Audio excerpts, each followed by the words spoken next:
Buenas tardes y bienvenidos todos a esta charla dentro de este primer congreso del Camino Ancestral de Santiago. Mi nombre es Óscar Manuel Ruiz, soy licenciado en Historia Medieval por la Universidad Complutense de Madrid y en mi tiempo libre edito un blog sobre el arte románico en Cantabria, cantabriarománica.com, como podéis ver aquí abajo. Bueno, pues para los que no lo conozcáis, pues se trata de un blog muy humilde, eso sí, al que la verdad es que me gustaría dedicarle más tiempo, o bueno, más que tiempo, más trabajo, pero bueno, es un blog que se dedica principalmente a intentar dar visibilidad a, pues sobre todo a través de las herramientas que nos ofrecen las redes sociales al magnífico catálogo románico que podemos encontrar en Cantabria. Aclararos simplemente, bueno, que es un blog amateur, no es un blog profesional, no tenemos ayudas de ninguna institución ni de ninguna administración y bueno, se trata simplemente de eso, de una pequeña ventana a los lugares más emblemáticos y sobre todo a los menos conocidos de Cantabria. Bueno, no me gustaría comenzar la charla sin antes agradecer a la Asociación Camino Ancestral de Santiago y en especial a don Santiago Guerrero su invitación a colaborar en este primer congreso anual. Bueno, congreso que las circunstancias han querido, casi obligado, diría yo, a que se celebre en modo online. Y bueno, pues para que esperamos que haya futuras citas. Bueno, dicho esto, pues comenzamos. El tema que nos propusieron desde la asociación pues nos pareció muy interesante cara a dar a conocer. Ya os comentaba hace un momento que el objetivo principal de mi blog es eso, el románico en Cantabria. Con lo cual, bueno, nos parecía muy, muy interesante, sobre todo pues, por dar a conocer los monumentos románicos que podemos encontrarnos en esos caminos cántabros. En estas tierras de Cantabria, pues las peregrinaciones, no solo a Santiago, como veremos más adelante, han estado presentes durante toda la Edad Media y han configurado en gran medida las expresiones artísticas y incluso a la propia sociedad de las costas y los valles cántabros. Obviamente, los siglos de románico, pues no nos cabe duda que supusieron un importante incentivo en la creación de muchas de estas iglesias que vamos a ver y que podemos encontrar pues jalonando todos estos caminos que intentaremos presentar en esta charla, ¿de acuerdo? Bueno, pues aquí podéis ver los temas que vamos a tratar. Yo al plantear el desarrollo o el posible desarrollo de esta charla, decidí porque me pareció necesario, y creo además que va a ayudar también a comprender mejor la importancia de estas rutas cántabras, dividir la charla en tres bloques diferenciados, como podéis ver aquí. Pues bueno, por un lado vamos a hablar de las fuentes, que veo además y me tendréis que disculpar, he titulado fuentes documentales, cuando debería haber puesto fuentes históricas, ya que no solo nos vamos a referir a documentos, pero bueno, espero que sepáis disculparme. El segundo de los puntos, pues bueno, se refiere a las rutas que atraviesan estos territorios de Cantabria, centrándonos principalmente pues, en las vicisitudes propias de nuestro territorio que favorecieron el uso de tales rutas, para luego pasar a analizarlas más detalladamente, ¿de acuerdo? Y el tercero y último de estos bloques, que es el grueso de esta charla, pues en el que vamos a analizar los monumentos románicos más destacados que se levantan en torno a estos caminos, pues para dar cuenta del importante desarrollo social que el peregrinaje supuso en Cantabria. Toca avisar, eso sí, para que nadie se me enfade, que la elección de los monumentos que vamos a ver ha sido personal. ¿eh? Y bueno, me he decidido por los que a mí me han parecido más interesantes. Es decir, que no están todos los que son, hay muchísimos más, algunos de los cuales nos ha dado mucha, mucha pena dejar fuera, pero bueno, creo que me salen 36 o 37 iglesias de las que vamos a hablar y bueno, me parecía un número más que suficiente para el tiempo del que disponemos. Y bueno, pues vamos a comenzar centrándonos de una manera bastante general, eso sí, en algunas de las fuentes históricas que nos pueden ayudar a comprender la realidad de la existencia de estas rutas jacobeas por Cantabria. Aunque bueno, antes de comenzar, creo que también es de recibo hacer un pequeño inciso, ¿vale? Porque yo le comenté a Santiago antes de aceptar dar esta charla, que obviamente yo no soy ningún experto en el camino, y obviamente pues he tenido que consultar mucha bibliografía para concretar esto, para concretar esta charla. Principalmente, pues yo me he basado en los trabajos de don Fernando Barrera, obviamente, que fueron continuados más tarde por José Luis Casado Soto y Carmen González Echegaray, al respecto de todas estas rutas jacobeas. Y obviamente también hemos tenido que consultar los trabajos de Miguel Ángel García Guinea, don Enrique Campuzano y, en fin, bueno, muchos artículos de diferentes investigadores al respecto de temas más concretos, ¿vale? Y bueno, al ser una bibliografía extensa y por no mentiros no saber muy bien cómo encajarla en la charla, pues sí, iré aludiendo a algunos autores y títulos que si os interesan os puedo enviar sin problema. Me mandáis un mail al buzón que os dejo aquí abajo y os mando el listado sin problemas, que creo que será lo más funcional, mejor que dejarlas por aquí, ¿de acuerdo? Y bueno, ahora sí, pues al hablar de fuentes históricas que nos ayuden a contextualizar la realidad de la existencia de todas estas rutas jacobeas que atraviesan Cantabria, y a pesar de que vamos a hacerlo muy someramente, pues he decidido mencionaros y poner algún ejemplo de cada una, distinguiendo, pues, como podéis ver aquí en esta diapositiva, entre las arqueológicas, las arquitectónicas y las documentales, ¿vale? Comenzando por las arqueológicas, bueno, pues habría que decir que no son muchos los vestigios que podamos relacionar muy directamente con las rutas jacobeas de peregrinación, ¿eh? Aunque sí que es cierto que podemos encontrar algunos que nos pueden dar cuenta de la existencia de este tipo de peregrinaje hacia Santiago por los caminos que atraviesan Cantabria, ¿vale? Y además el reflejo que tuvo en la sociedad medieval. Bueno, por comentaros alguno, pues en Maliaño, por ejemplo, encontramos los restos de la antigua iglesia de San Juan. Aquí podéis verlos en esta foto que os he puesto sobre la diapositiva. ¿Vale? Es una iglesia del siglo XII, además es un yacimiento muy recomendable de visitar, ya que se asienta sobre unas termas romanas y tiene además una necrópolis muy, muy, muy interesante. Hay un muy buen estudio sobre las excavaciones del yacimiento a cargo de los cuatro autores de la excavación, que fueron Carmen San Miguel, Emilio Muñoz, José Manuel Marcote y Ramón Montes. Y que nos habla además de las actuaciones sobre el terreno. Entonces, en ese estudio lo que vemos es que algunos de los materiales aparecidos sugieren una relación bastante estrecha con el camino costero que atravesaba la ruta del norte a su paso por Cantabria, ¿de acuerdo? Bueno, aparecieron varias veneras, una de las cuales estaba perforada en su parte inferior, lo que nos puede sugerir que tal orificio fuese para colgarla, al estilo de los peregrinos. Y aparecieron también bastantes monedas de distintas procedencias, ¿eh? Monedas portuguesas, gallegas, navarras, bueno, etcétera. Eh, bueno, esto como todo, bien es cierto que se trata de una zona costera donde la navegación y el comercio volvieron a fructificar en estos siglos, aunque, bueno, estos hallazgos sí que pueden sugerir que la iglesia estuviese en el trazado de esa ruta costera del camino del norte, ¿de acuerdo? Entonces, bueno, pues por continuar, también me parece preceptivo, también por dar algún otro dato, constatar que existen algunos sepulcros, ¿vale? De esta época conservados en algunas de las iglesias de las que vamos a hablar luego, que tienen veneras talladas en su decoración, y eso nos puede sugerir bien una relación directa bien con la Orden de Santiago, bien con el peregrinaje a Compostela. Por poneros algún ejemplo, el más célebre, por lo intrincado de su decoración, es un sepulcro además bastante, bastante grande y muy, muy, muy detallado en su decoración. Es el llamado sepulcro del Caballero, ¿vale? Que es un sepulcro de 1231 que está en el claustro de la Colegiata de San Martín de Lines, en Valderredible.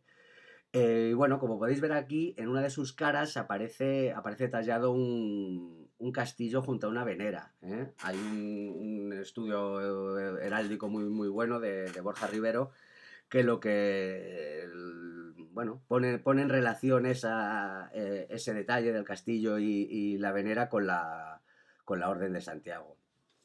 ¿De acuerdo? Y bueno, por poner un tercer ejemplo, ¿vale? Lo relacionado además con lo que es el tema de esta charla del arte románico, y bueno, más que nada casi a título de curiosidad, ya que no son muchos los ejemplos tempranos de representaciones de veneras que tenemos, pues bueno, encontramos este canecillo.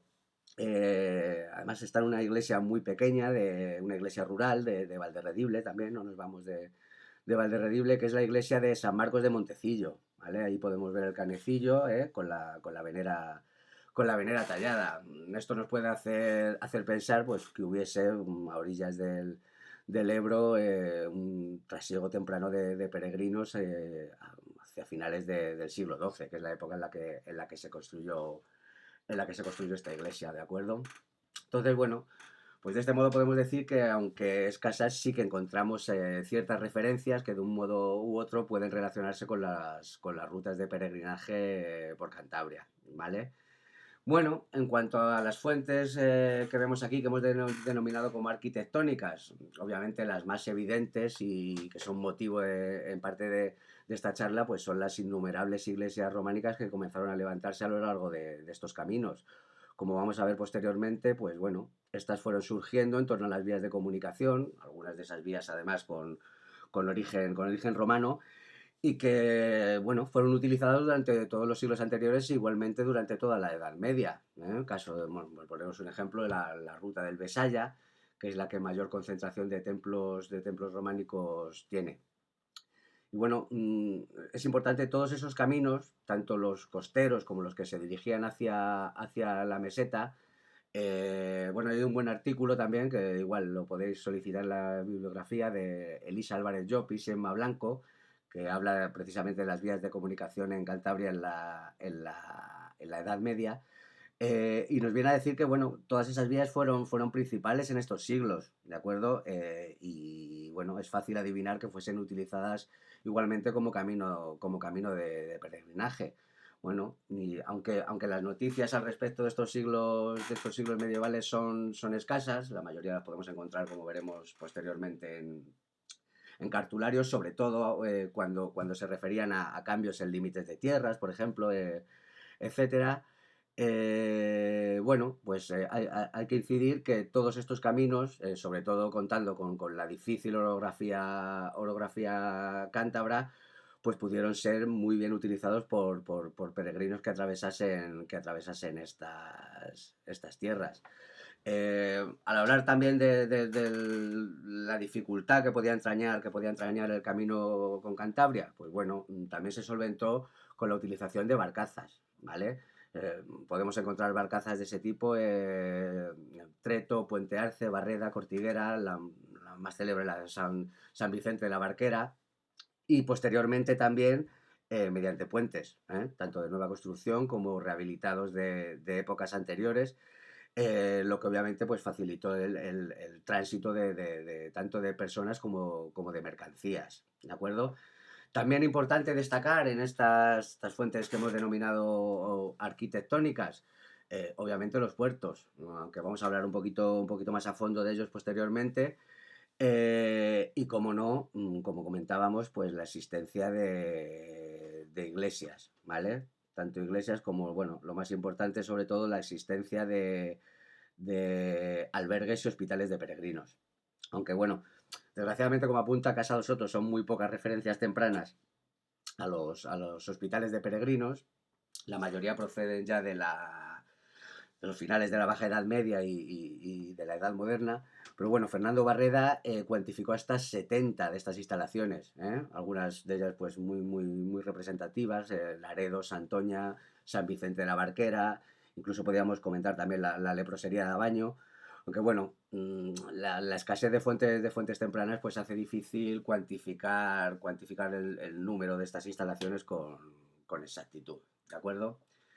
Bueno, entre los documentos que hemos denominado como civiles, aunque no sé si será acertado el término, pero bueno, por diferenciarlos de los meramente jurídicos, lo vamos a dejar así. Pues nos podemos referir a cartas de navegación, portulanos, descripciones de viajes que hicieron los peregrinos. Bueno, portulanos sobre todo desde el siglo XIII y principios del siglo XIV y durante todo el siglo XV, pues tienen referencias a estos puertos que tienen que ver con rutas de comercio y peregrinaje en Cantabria. Cuando hablemos de los distintos tipos de peregrinación en estas tierras, pues veremos cómo la existencia de estos puertos, cara a la navegación, una navegación que se denomina de cabotaje, pues determinó la existencia de varias experiencias diferentes en los tipos de peregrinación, ¿vale? En función de si el viaje se realizaba completamente por tierra o se servían también del mar para la llegada a Santiago. Bueno, hemos encontrado entre todos los autores que hemos consultado algunas descripciones interesantes de travesías marítimas de esa época. Bueno, pues como destaca Casado Soto, por ejemplo, dos cartas de cruzados que llegaron a Santiago en 1147. Y bueno, la descripción más importante en este caso, pues por su contenido, fue la que realizó el célebre geógrafo árabe El Idrisi, que viaja desde Santiago a Bayona, ¿de acuerdo? Y bueno, esta descripción es destacable, sobre todo porque lo que respecta a la charla que nos ocupa, pues porque también describe algunos lugares cántabros. Se me ocurre, por ejemplo, uno que tenía por aquí apuntado de la ría de Oriñón, de la que dice que aunque pequeña, tiene anchura suficiente donde fondean los barcos y allí está la iglesia de San Pedro. Es decir, bueno, pues es un tipo de documento, una fuente de primera mano que nos habla ya de la existencia de esos puertos cántabros y su importancia como parte del peregrinaje. ¿De acuerdo? Y bueno, por finalizar en cuanto a fuentes jurídicas, bueno, pues como destacamos en la diapositiva, vamos a ponerla aquí, pues suelen aparecer en cartularios, colecciones diplomáticas. Obviamente, en el caso de Cantabria, pues nos interesan mucho los cartularios de Piasca, el de Santo Toribio, el de Santillana, Santa María del Puerto. Aunque bueno, no hay que desdeñar pues, los cartularios de algunos otros lugares que tenían posesiones, intereses en estas tierras. El caso de Oña, Catedral de Burgos, aunque bueno, en este caso nos vamos a ceñir por poner algunos ejemplos en los pertenecientes a Cantabria, ¿de acuerdo? Y bueno, lo que os he puesto aquí en esta diapositiva pues son algunas de las menciones más específicas que encontramos al respecto del peregrinaje en estas tierras. Bueno, ordenadas cronológicamente, pues encontramos, por ejemplo, en 952, en el cartulario de Santo Toribio, que aparece mencionada la existencia de un monasterio, monasterio de Santiago, en Collio, donde además se celebra el Die Sancti Jacobi, ¿de acuerdo? Por otro lado, bueno, en el siglo X, concretamente 987, encontramos una concesión de privilegios por parte del conde García Fernández de Castilla a Santa Juliana, ¿vale? A la colegiata de Santa Juliana, sobre todo para favorecer a padres y presbíteros peregrinos. Es muy interesante también que, bueno, como veis aquí en 1042, tras quedar despoblado el monasterio de Santa María del Puerto, se rehabilitó por parte de Sancho IV de Navarra y se nombró abad a un abad que se llamaba Paterno el Peregrino. Bueno, a finales del siglo XI, concretamente en 1092, se produce la permuta del monasterio de Valmantina, en el Valle de Camargo, en el que además se decía que se conservaban reliquias del apóstol Santiago, lo que nos parece importante también destacar esta mención.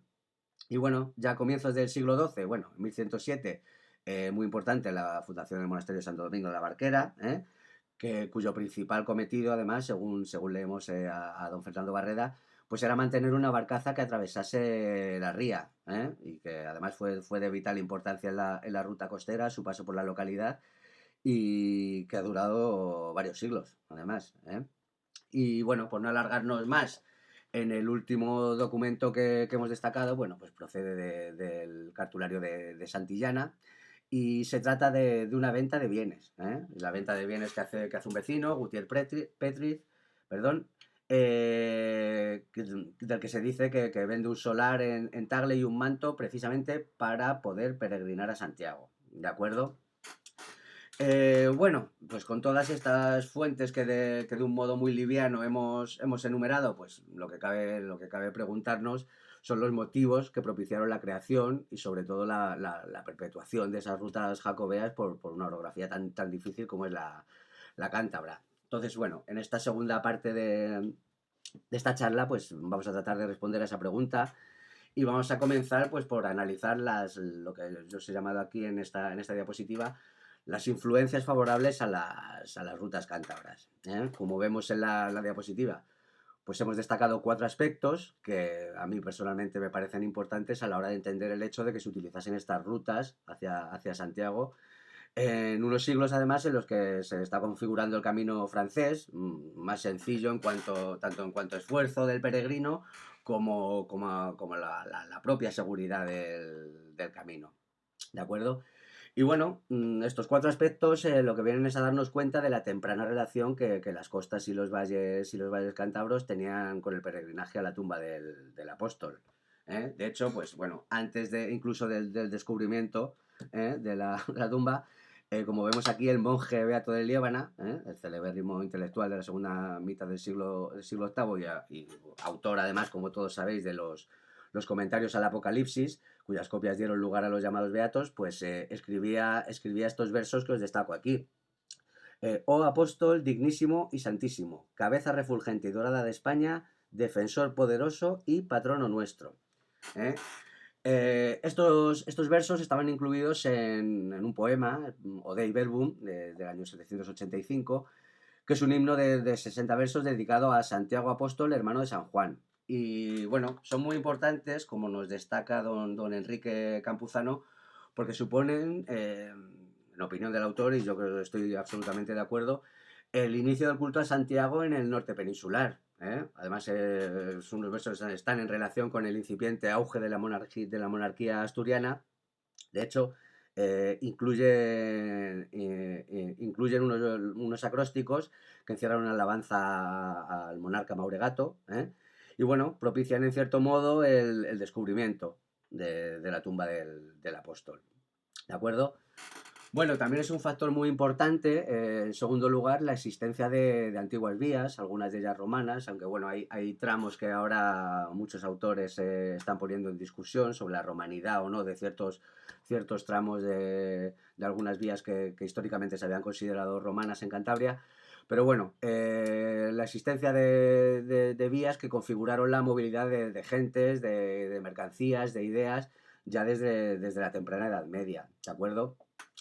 Bueno, el propio García Guinea en su obra Cumbre, Románico en Santander, destacaba sobre estas antiguas vías su aprovechamiento en época medieval y que incidió directamente, y esto es importante en cuanto al núcleo principal de esta charla, que es el arte románico, pues en la acumulación a lo largo de todo su trazado de multitud de iglesias y monasterios, ¿de acuerdo? Bueno, son fundamentales 2 ejes en estas antiguas vías, el eje este-oeste, tanto el camino que bordeaba la costa como el camino interior.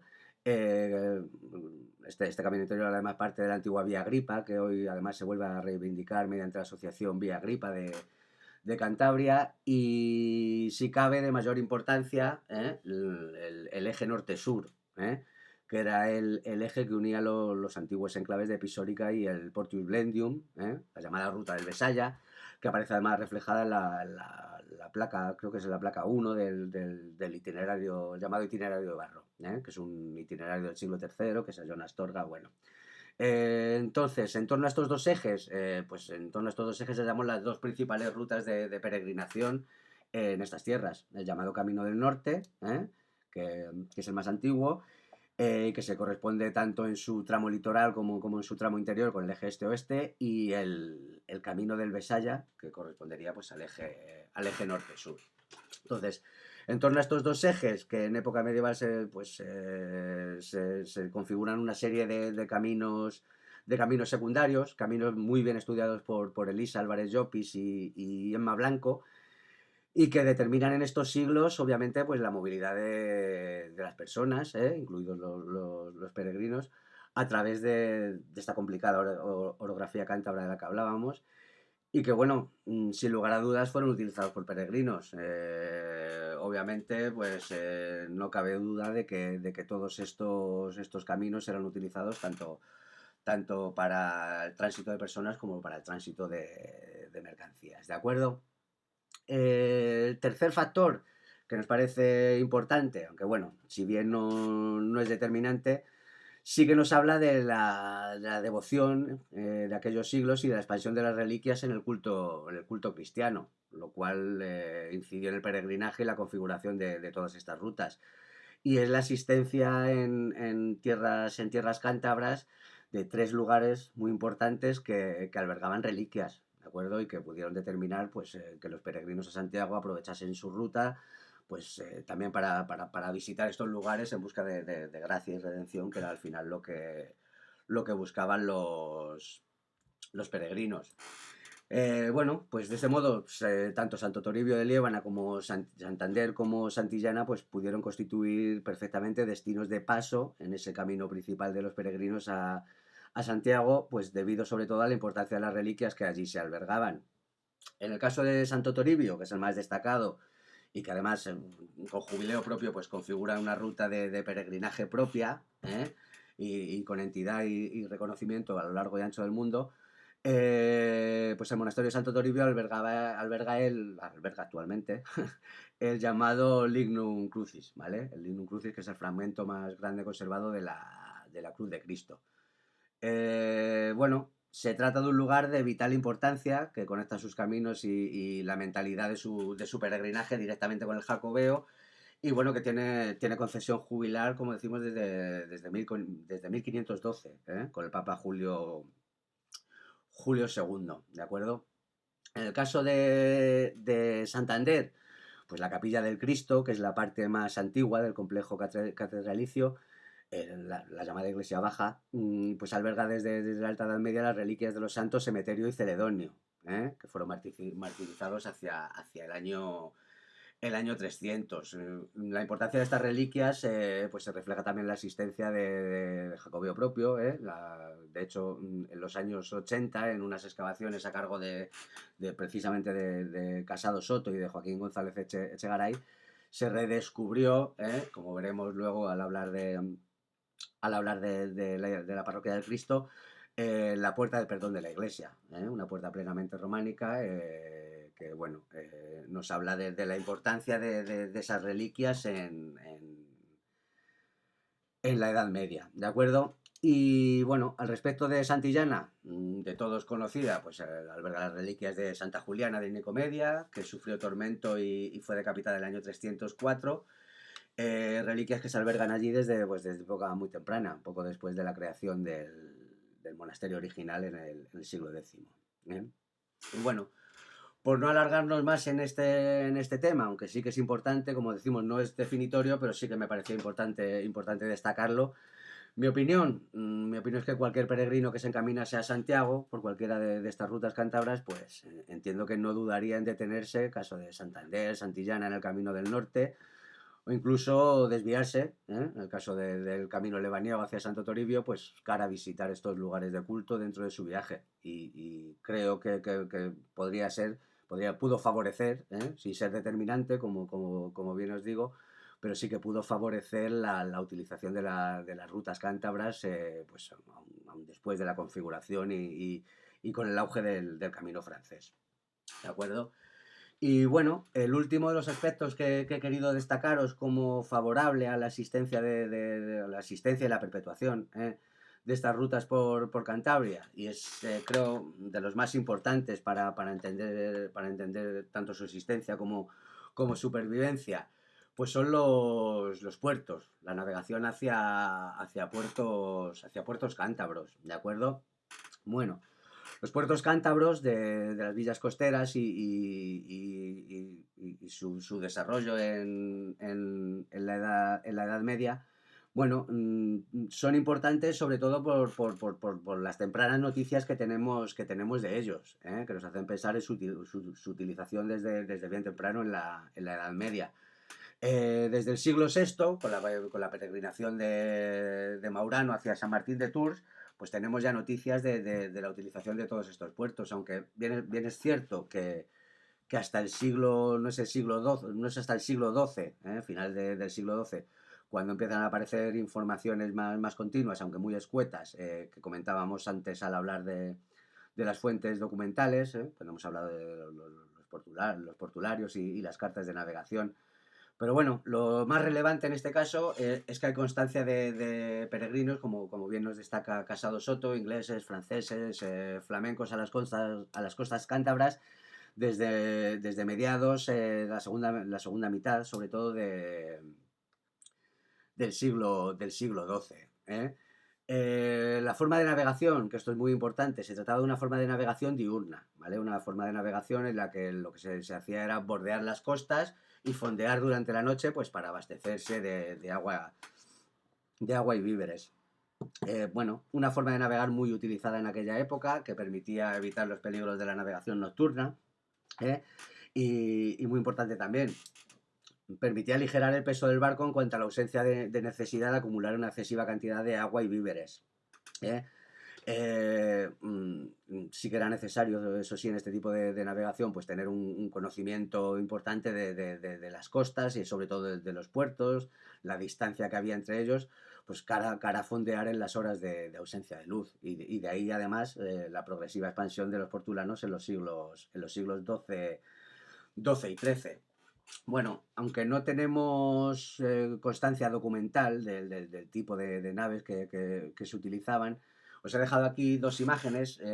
Una, esta que veis a la izquierda, en color rojizo, procede del Lazareto de Abaño, que además, bueno, aunque no me he dado cuenta, aprovechamos para denunciar aquí el deterioro de las pinturas del Lazareto de Abaño, que es una pena que se pierden, y pedimos ayuda a quien corresponda para que intervenga y que esas pinturas no se destruyan definitivamente.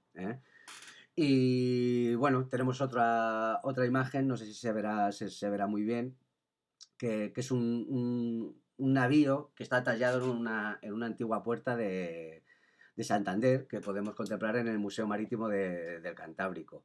También os he dejado aquí una imagen, no sé si se verá muy bien. Bueno, esto es una nao típica del siglo XIII para la navegación por el Cantábrico, ¿vale? Es una maqueta que podemos encontrar también en el Museo Marítimo del Cantábrico y bueno, os lo he puesto aquí, bueno, pues sobre todo porque tengáis una referencia del tipo de navegación que se hacía, ¿de acuerdo? Bueno, y toda esta expansión en cuanto a la afluencia de gente, de bienes a estos puertos, pues lo que propiciaron fueron la promulgación de nuevas leyes a favor de la navegación y bueno, como veis aquí en la diapositiva, obviamente los fueros que se concedieron a las villas litorales. Bueno, todo este tipo de leyes sobre todo fueron impulsadas por Alfonso VIII. Lo que se pretendía se favorecieron pues sobre todo los puertos pesqueros, además con una consecuencia muy clara, que fue el aumento de la población marinera en todos esos años y sobre todo de la flota disponible. ¿Por qué es importante? Bueno, porque lo que facilitó, obviamente, fue el tránsito de peregrinos al aumentar la oferta en cuanto a las embarcaciones disponibles, y eso creo que queda claro. Además, es importante todos estos aforamientos de finales del XII y comienzos del siglo XIII, porque convirtió a todos esos puertos aforados en destino seguro. Entonces, al ser destinos seguros para muchas embarcaciones que se movían hacia Santiago, obviamente se favoreció al lado de otras rutas un poco más peligrosas, pues la utilización de todos estos puertos. Y bueno, con todos estos antecedentes que hemos venido viendo hasta ahora, lo que podemos destacar es que al final lo que se configura en territorio cántabro, pues fueron tres tipos diferentes de peregrinación, en función del medio que se utiliza. Siguiendo a Casado Soto, Casado Soto las clasifica como, bueno, aquí lo podéis ver. Tenéis por un lado el tipo de peregrinación marítima, la peregrinación mixta y la peregrinación terrestre, ¿de acuerdo? Bueno, muy sencillo de explicar. La peregrinación marítima, obviamente, la que solo utilizaba los puertos que se utilizaban como etapa de singladura precisamente en esa navegación de cabotaje de la que hablábamos hace un momento, pues hasta tierras cercanas directamente a Compostela, Santiago, a la tumba del apóstol, ¿de acuerdo?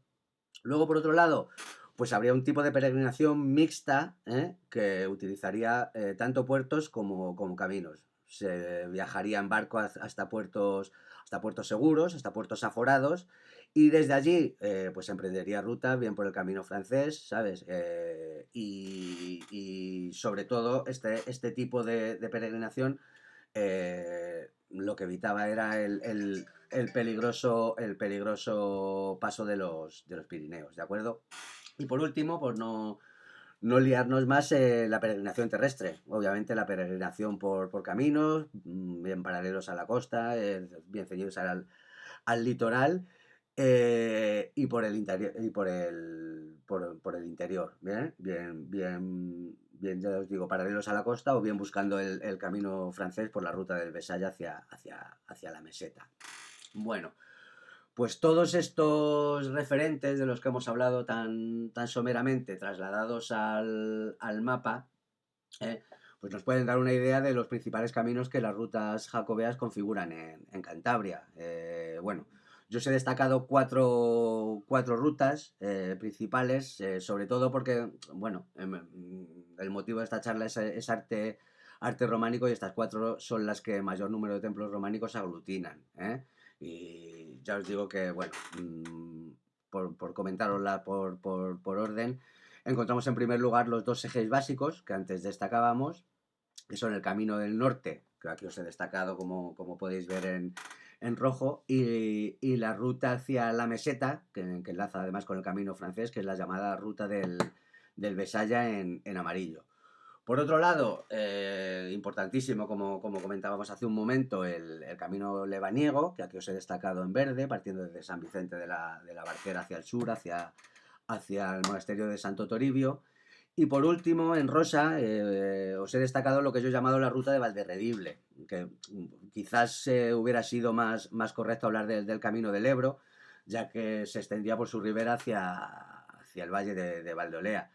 Bueno, esta ruta, aunque es la menos documentada, pues creo que no la podemos dejar de destacar, sobre todo por la cantidad y la calidad de los templos románicos que atesora, y de los que vamos a hablar en un momento.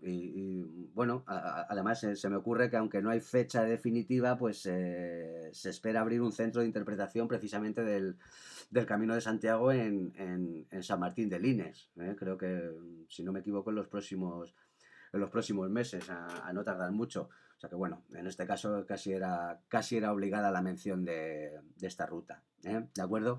Y bueno, pues con estos breves apuntes yo creo que podemos pasar al grueso de nuestra charla, en el que vamos a hablar de monumentos románicos en todas estas rutas que estamos viendo en la diapositiva. ¿De acuerdo?